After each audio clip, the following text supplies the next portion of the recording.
Hey dost, canlar dinlesin.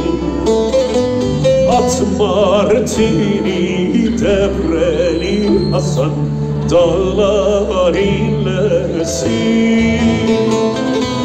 Rama mahpusunda hey dost, canlar dinlesin. Alandakiler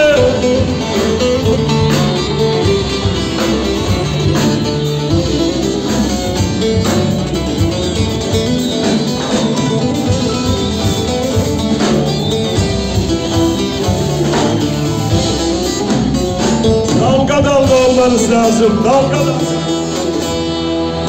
Görebilir miyim? Bütün alandakileri görebilir miyim? Daha. Bir dostu selamlarcasına.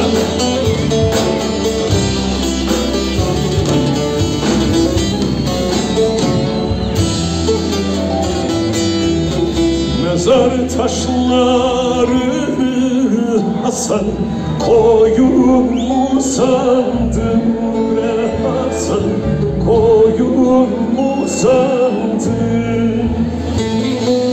Adam öldürmeyi Hasan, koyun mu sandın? Adam öldürmeyi Hasan, koyun mu sandın? Drama mahpusun Hasan, evin mi sandın bre Hasan, evin mi sandın? Siz atmadın,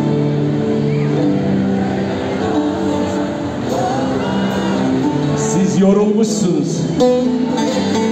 Drama mahpus.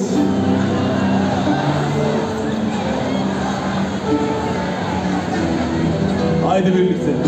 At Martini devreli Hasan, dağlar inlesin. Rama mahpusunda hey dost, dostlar